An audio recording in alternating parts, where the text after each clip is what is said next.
तुझ्यामुळे ती मला शिव्या द्यायला लागली का काय? आपला बोलतच नाही काय? मग काय खोड त्याला म्हणलं कार्यक्रमाला कुणाला बोलवायचंय? हा मूर्ख माणूस काय म्हणतोय माहित आहे का? अहो बाय मला ओढायला लागला. कोण त्याने केली मिस मिटवायला आलो. मिटवायला लागला. मी त्यांचंच भांडण तुम्हाला सांगते. मग काय झालं नीट सांगा की. हा मूर्ख माणूस काय म्हणतोय माहित आहे? हा मूर्ख माणूस काय म्हणलं माहित आहे का? काय म्हणला? म्हणला तुझ्या आईला बोलव. होय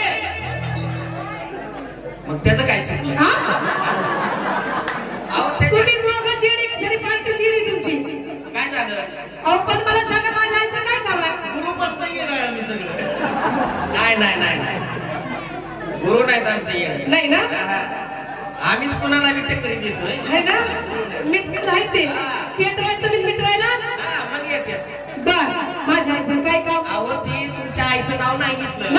आपल्या महाराष्ट्राची जगन्माता म्हणजे कोण आहे? अंबाबाई. त्या अंबाबाईला म्हणला हो. असं झालंय व्हय?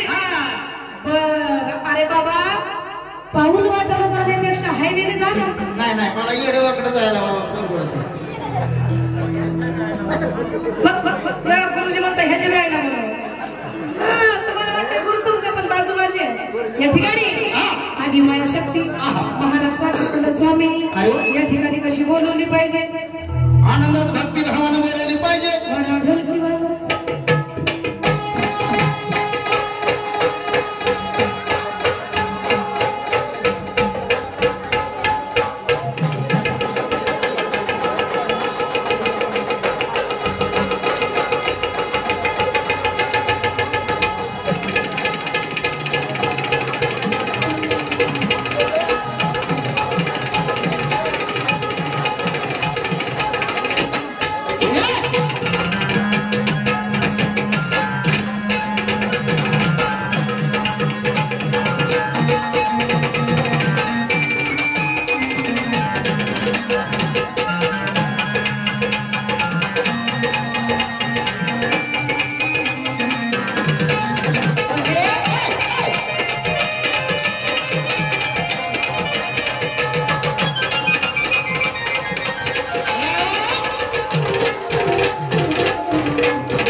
संकटाला धाव माई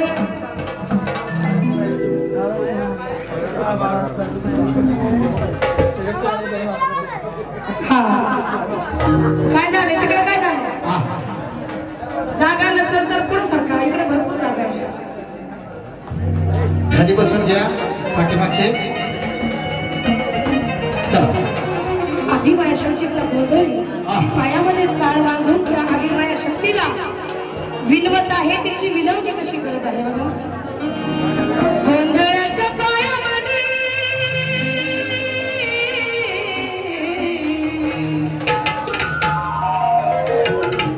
अगं गोंधळाच्या पायामध्ये वाज तुझी चाळ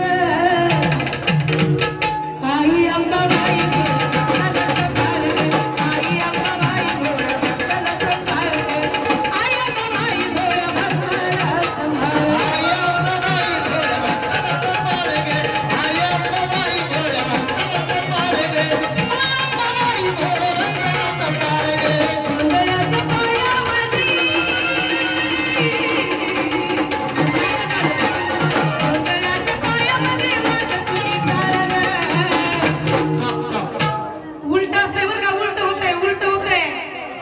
पहिल्यांदा बघतोय मी.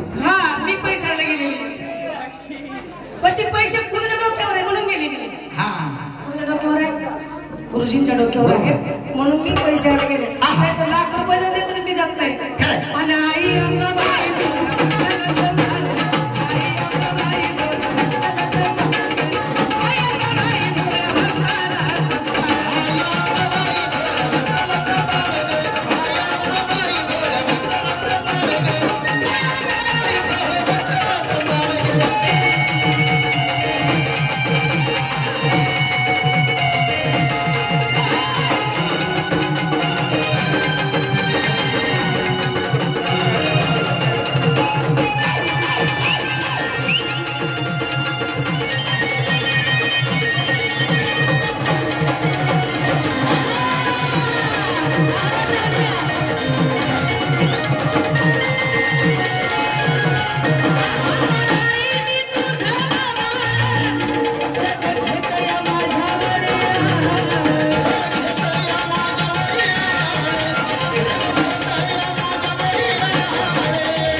तारी तूच मारे तुझ्या हाती आई तूच तारी तूच मारे तुझ्या हाती खेळ ग आई अंबाबाई आई